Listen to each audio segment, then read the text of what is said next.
She knocked on my door at 4:47 inches the morning. I know the exact time because I'd been awake since 4:30, lying in the dark, staring at the water stain on my bedroom ceiling, the one my landlord had been getting to for the past 8 months. I wasn't anxious about anything in particular. That's just what my body does now. Wakes me up before sunrise, like it has somewhere to be, then offers me nothing but quiet and ceiling stains. So when the knock came, I actually felt relieved. Like at least now there was a reason to be awake. I pulled on a sweatshirt and shuffled to the door. Through the peephole, I saw my coworker, Diane. She lived maybe 12 minutes from me. We'd carpooled a few times when the weather got bad. She was 58. Had short silver hair she never bothered to style, and wore reading glasses on a beaded chain around her neck, even when she wasn't reading anything. She was one of those women who always looked like she knew something you didn't, standing at my door at 4:47 a.m. She looked terrified. I opened it. "Diane, what's wrong? Is everything okay?" She glanced behind her at the empty parking lot. Then back at me. "Can I come in?" I stepped aside. She walked in quickly, like she'd been followed. I checked the lot myself before closing the door. Nothing. Just the yellow glow of the streetlights and a plastic bag rolling across the asphalt. "You can't go in today," she said. She didn't sit down. She was still wearing her coat, gripping her purse strap with both hands. "Don't go into work today. Rachel, I need you to trust me on this." I stared at her. "What are you talking about? I can't explain everything right now. I need you to call in sick. Stay home. Don't answer calls from the main desk." I'd worked at Hargrove Medical Center for 11 years. I was a clinical records coordinator. Not a glamorous title, but it was mine. I managed patient files for the cardiology and oncology departments, made sure records were complete and compliant, flagged inconsistencies for review. I was good at it. I knew every filing system, every doctor's shorthand, every procedural code they used on the 4th floor. I liked my job. More than that, I was careful about it. Missing a day without good reason wasn't something I did. "Diane," I said slowly, "you drove here at 5 in the morning to tell me to call in sick." "Yes." "Why?" She pressed her lips together. "There are things happening at that hospital that you don't know about. Things that involve your department. And if you walk in there today, I don't know what happens to you." I remember thinking she must have lost her mind. She'd been under a lot of stress.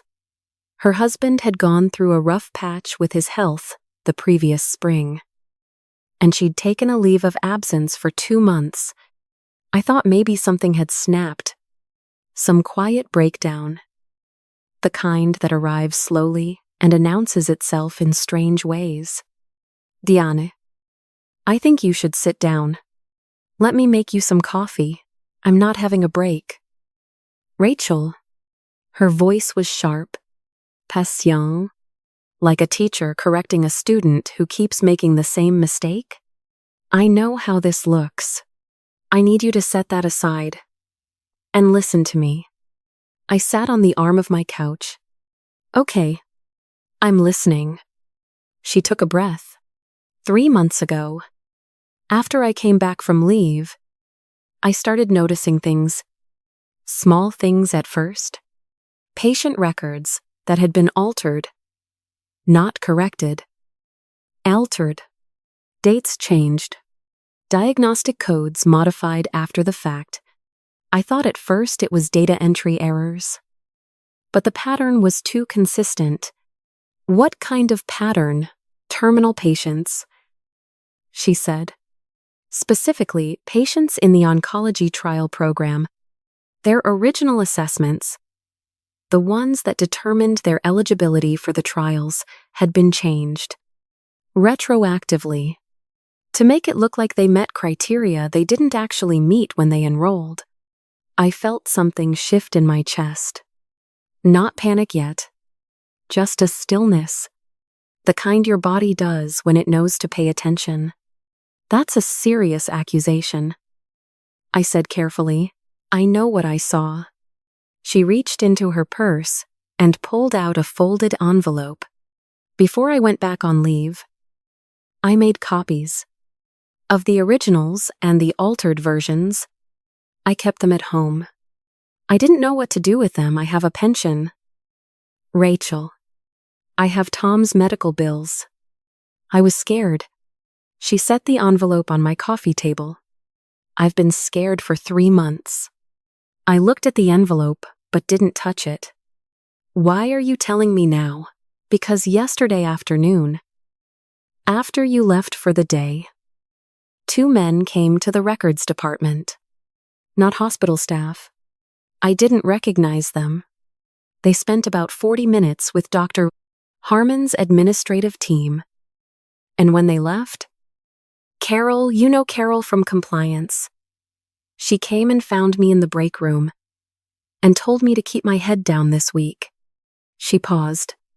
She looked scared. Rachel, Carol has worked at that hospital for 22 years, and I have never seen her look scared. End 4. That still doesn't explain why you're at my door? Diane looked at me for a long moment. Because you flagged one of the altered records 6 weeks ago.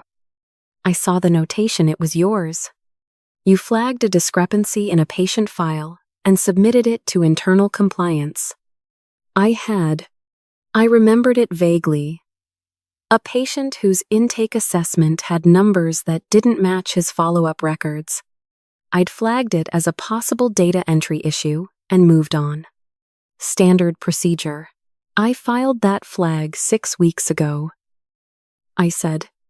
Nobody ever followed up with me. They followed up, Diane said quietly. Just not with you. I stood up. I walked to my kitchen. Put water on to boil. Because I needed something to do with my hands. My mind was running through the last 6 weeks, every interaction that felt slightly off, every email I hadn't thought twice about, every time someone in administration had been strangely warm or strangely distant. There was one thing. About a month ago, my direct supervisor, Marcus, had asked me casually whether I'd saved personal copies of any of the files I'd flagged. I'd said no. Of course not. That's against protocol. He'd nodded, smiled, changed the subject. I hadn't thought anything of it. I thought about it now. Diane, I said from the kitchen. Who else knows you came here? No one. Does anyone know you kept those copies? A pause that was a half-second too long. I don't think so. I brought 2 mugs of coffee to the living room and sat across from her. Tell me everything you know. All of it. From the beginning. She told me it had started roughly 2 years ago, when Hargrove partnered with a pharmaceutical company called Vantera Solutions for a clinical trial of a new cardiac oncology treatment. An experimental therapy for patients with concurrent heart disease and late-stage cancer. The trial was supposed to involve patients who met very specific criteria, a narrow window of illness severity where the treatment might actually work. But the trial needed bodies. It needed enrollment numbers to satisfy the funding agreement, and finding patients who genuinely met those narrow criteria was harder than the company had projected. So someone Diane didn't know exactly who started adjusting the criteria on paper, retroactively modifying intake assessments to show that patients who hadn't actually qualified had in fact qualified all along. Patients were enrolled in a trial for a treatment that was never designed for them. Patients who were already terminal, already fragile, already frightened, who trusted that the doctors putting them in that program had done it because it might help them. Some of them had died during the trial. That happened in clinical trials. That was understood, documented, accepted as part of the process. But it was supposed to happen to patients who'd agreed to the risks with accurate information, not to patients whose records had been quietly rewritten to make their enrollment look legitimate. How many patients? I asked. From what I can tell from the documents, I have at least 14. Possibly more. The trial ran for 18 months. I set my mug down. My hands were steady. I don't know how. The flag I submitted. I said. The patient, his name was Gerald Marsh. Diane nodded slowly. He died in October. I'd seen the notation in the system. A simple status update. The kind I processed dozens of per week. Deceased. It hadn't meant anything to me then. He was just a record. Now I was thinking about a man named Gerald Marsh, who had trusted a hospital with his life. Rachel. Diane leaned forward. The men who came in yesterday, I think they're lawyers. Or consultants hired to get ahead of something. And if they've been looking at compliance flags, your name is attached to that file. You need to not be in that building today. Why didn't you go to the authorities? I asked. It wasn't accusatory. I genuinely wanted to know. She looked at her hands. I told you. I was scared. Tom's treatment isn't over. If I lose my job, we lose the insurance. I kept thinking someone else would find it. Someone with less to lose. Her voice cracked. I know how that sounds. I thought about saying something gentle, but I was already past gentle. I'm going to need those documents. I said. Rachel, I'm not going in today, but I need to make some calls. I picked up the envelope from the coffee table. Inside were photocopies, maybe 30 pages. 2 versions of the same records, side by side. The discrepancies circled in blue pen. Diane's handwriting in the margins. Dates and initials and question marks. She'd been building this quietly for months. Not knowing what to do. Carrying it home every night. Who do you trust? She asked. I thought for a moment. My sister works in healthcare law in Cincinnati. I'm going to call her. My sister, Jenny, was 3 years older than me and had the kind of practical, unflappable quality that made people automatically believe what she said. She'd spent the last decade working medical malpractice cases. When I called her at 6 a.m, she picked up on the second ring. I told her everything. She listened without interrupting, which was how I knew she understood it was serious. Jenny always interrupted when things were routine. When I finished, she said, Don't touch anything in that office. Don't log into any hospital system from home. And call the HHS Office of Inspector General today, not tomorrow. Today. There's a hotline. Do you have the documents in hand? Yes. Good. Keep them somewhere that isn't your apartment. Does Diane have originals, or just the copies she made? I looked at Diane. Do you have the originals anywhere? No. Just these. I was afraid to take the originals. I didn't want anyone to notice they were gone. Jenny's voice on the phone. The copies are enough to open an investigation if the flagging system already has Rachel's notation on record. The electronic trail matters more than paper copies at this point. A pause. Rachel, you need to be careful today. Don't go anywhere alone. Don't talk to anyone at the hospital until you've spoken to an attorney. I called a healthcare attorney named Patrick Sims, whose name Jenny gave me. He'd worked with her on a case 3 years prior. He called me back within 40 minutes. which told me Jenny had already reached out to him. I sat at my kitchen table with Diane while I talked to Patrick. He asked me careful, specific questions. He didn't react dramatically to anything I said, which I found more reassuring than any amount of alarm would have been. At the end, he said he wanted to see the documents and he wanted to contact the OIG with me present. He could see me that afternoon. At 9:13 a.m. My phone rang. It was Marcus. I let it ring. At 9:31. He sent a text. Hey, heard you called in today? Hope you're feeling okay. Just wanted to check in. Give me a call when you can. I showed it to Diane. She read it and said nothing. At 10:05. The hospital's main administrative line called. I didn't answer.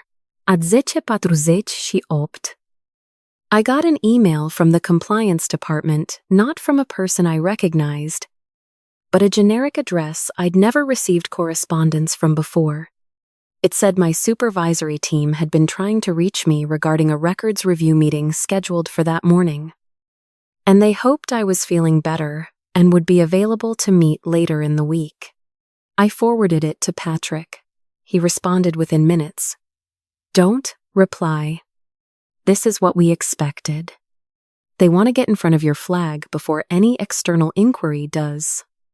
Diane left my apartment around noon, after I made her promise she'd go directly home, lock her door, and call Patrick herself to give a statement. She stood in my doorway for a moment before leaving. Her purse strap clenched in both hands the same way she'd been holding it at 4:47 that morning. I'm sorry I waited so long, she said. You came. I told her. That's what matters. I meant it then. I still mean it now. I met with Patrick that afternoon. He was in his mid-50s. Unhurried in the way that good lawyers often are. Like they've seen enough urgency to know when haste makes things worse. He went through Diane's documents page by page and then sat quietly for a moment. Which I'd already learned was his way of finishing a thought. Your flags are still in the system, he said. They can't remove them without creating an additional trail, which means they need you to either recant or agree to frame the discrepancy as a data entry error on your end. That's what the meeting is for. I said, yes. I'm not doing that. I know. He looked at me over the top of his glasses. But I need you to understand what that means. This will not be quick. It will not be comfortable. They have resources and institutional protection, and they will use both. I know. There may also be legal exposure for Diane. Depending on how long she sat on the documents, I want to be upfront about that. She came forward.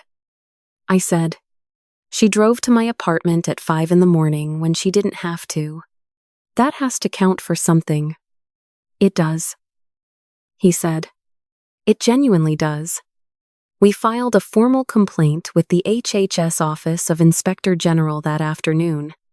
Patrick walked me through every line.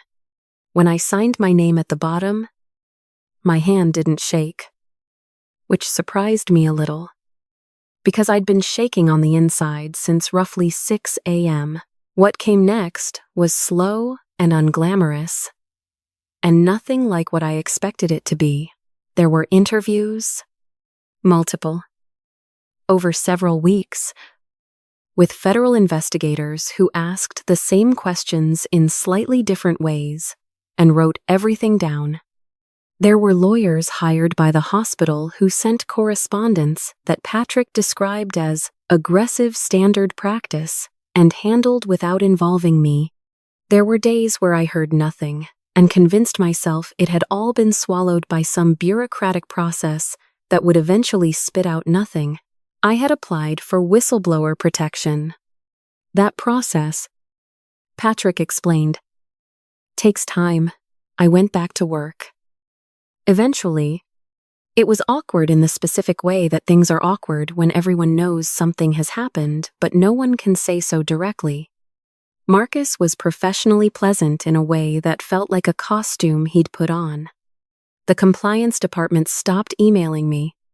Carol, who Diane said had looked scared, brought me coffee one morning out of nowhere and set it on my desk without saying anything. And I thought that might have been the most honest communication I received that entire month. Diane resigned. She told me it wasn't because of pressure, that no one had said anything overtly to her, but that she was tired. That she'd been tired for a long time, and this had finally given her permission to stop. She and Tom were moving to be closer to their daughter in Asheville. She sent me a text on her last day that said, "You're braver than you know. Take care of yourself." Rachel. I have that text saved. The investigation took 7 months. I won't walk through all of it because the truth is, for most of those months, I was not at the center of it. I was a source, a witness, a name in a file. The machinery was larger than me, which is both humbling and, I've come to realize, exactly how it should work. What I can tell you is what Patrick called me to explain on a Tuesday morning in late spring. Standing in my kitchen in the same spot where I'd put water on to boil. The morning Diane knocked on my door, Vantera Solutions was under federal investigation for falsifying clinical trial data across multiple hospital partnerships. Hargrove was one of 3 facilities implicated. 2 senior administrators at the hospital had been placed on administrative leave, pending the outcome. The trial program had been suspended. An independent review of patient records had been commissioned to assess whether families of deceased trial participants should be notified. 14 names. 14 people. Gerald Marsh was one of them. I stood in my kitchen and looked out the window at the parking lot and didn't cry. Exactly. It was more like the feeling you get when you've been holding your breath for a very long time and you finally let it out. Not relief, that's not the right word. More like completion. Like a sentence finally reaching its period. I'm not a hero in this story. I want to be clear about that. I flagged a record discrepancy as part of my normal job function. I answered the phone when my sister called. I signed my name on a form that Patrick put in front of me. Diane is the one who spent 3 months carrying those documents home every night and finally drove to my apartment before sunrise because she decided the weight of staying silent was heavier than the weight of what she stood to lose. That's the thing nobody tells you about moments like this. They don't look like moments at all when you're in them. They look like a Tuesday.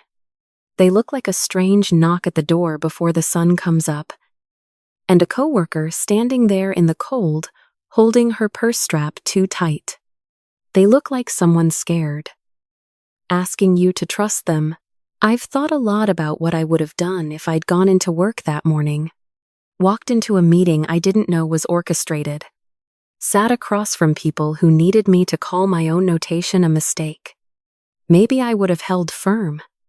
Maybe the outcome would have been the same. I don't know. And I've made peace with not knowing. What I do know is that I opened the door and I listened, and that was enough to start something that mattered. There's a thing about working in medical records that most people find boring when I describe it. Every file is a person. Every date and diagnostic code and physician notation represents a real moment in someone's real life. A diagnosis they received sitting in an exam room with their shoes on. A treatment decision made after a sleepless night. A signature on a form they read 3 times because they wanted to be sure they understood. I spent 11 years handling those files like they were just paper. Administrative objects to be organized and maintained. Gerald Marsh was 63 years old. He'd been a high school history teacher for 31 years. His wife's name was Patricia. She submitted a comment to the hospital's patient advocacy board 8 months after his death. asking why no one had explained to her what the trial treatment involved, what the risks were, whether there had been other options. She deserved an answer to that question. That's not something I'm able to give her. But the investigation might, the review might, something larger than one person's flag in a record system might finally reach her with something true. People ask me sometimes if I'm angry. At the hospital, at Fantera, at the administrators who signed off on something they had to know was wrong. And the honest answer is yes, but it's a quiet anger, not a burning one. The burning kind exhausts you and doesn't change anything. The quiet kind just makes you careful, makes you pay attention to the next thing that doesn't add up, makes you less willing to file something away as someone else's problem. I'm still at Hargrove. I know that surprises some people, but I know those filing systems. I know where the inconsistencies hide. And now, so does the Independent Review Committee. I'd rather stay and be the person who knows how to look. The water stain on my bedroom ceiling is still there. My landlord did eventually send someone who took one look at it and said the issue was in the ceiling itself, not just the surface, and that fixing it properly would take a week and significant work. And he'd have to coordinate with the building's owner. That was 2 months ago. I've stopped waiting for it to be dealt with from above. I'm looking into my tenant rights in this state. Some habits, once you develop them, are hard to leave behind. I've spent a lot of time thinking about cause and effect since all of this happened, not in a grand philosophical way, just the quiet, practical way you think about things when you're washing dishes at night and your mind finally has room to move. Diane made a choice 3 months before she knocked on my door. She saw something wrong, and instead of reporting it, she made copies and went home. I don't say that to condemn her. Fear is a real thing. And Tom's medical bills were a real thing. And the gap between knowing what's right and being able to do it is sometimes wider than people on the outside understand. But that choice had a cost. Not just for her, for the 14 people whose files were sitting in that system with the wrong dates and the wrong codes, and no one asking the right questions loudly enough. And then she made another choice. She drove to my apartment in the dark and knocked on my door and asked me to trust her. That choice had a cost too, a different kind. It started something neither of us could stop once it was moving. That's the thing about actions. They don't stay where you put them. They travel. I think about Gerald Marsh more than I expected to. I never met him. I processed his file the way I processed hundreds of files carefully, professionally, without attaching a face to the numbers. But he was 63 years old, and he trusted a hospital with the worst thing that was happening to him. And somewhere along the way, people who were supposed to protect that trust decided it was less important than an enrollment number on a spreadsheet. That decision traveled too. It reached him in ways he probably never understood. What I keep coming back to is this: integrity is not a feeling. It's not something you have when things are easy and the stakes are low. It's a practice. And like any practice, it shows up in small moments long before it's ever tested in a big one. I flagged Gerald Marsh's file because that was my job and the numbers didn't match. I didn't do it because I suspected a conspiracy. I did it because it was the next right thing in front of me. And I'd spent 11 years building the habit of doing the next right thing in front of me. That habit is what made my name mean something when it mattered. Diane had that habit too. Underneath the fear, she kept those copies for 3 months. Because some part of her already knew she wasn't going to throw them away. She drove to my door because some part of her knew she wasn't going to stay quiet forever. The courage was already in her. It just needed a morning where the weight of silence finally outweighed the weight of risk. Jenny picked up the phone at 6 in the morning and didn't hesitate. Patrick called me back in 40 minutes. People who have spent years building their own habits of care and precision, those habits showed up exactly when they were needed. That's not luck. That's what it looks like when people have been quietly doing the right thing for a long time before anyone is watching. I'm not telling this story because I think I'm exceptional. I'm telling it because I think most people, when they're honest with themselves, already know what the right thing is. The hard part isn't knowing. The hard part is doing it when it costs you something, when there's a pension on the line, or a job, or a version of your life that's easier than the one on the other side of the decision. 14 names. 14 people who deserved accurate information and didn't get it. I can't give that back to them. But I can make sure that the next time something doesn't add up in a file that crosses my desk, I don't hesitate for even a second before I flag it. That's the only answer I have. Keep your habits clean. Keep your eyes open. And when someone shows up at your door in the dark asking you to trust them, take a breath and listen.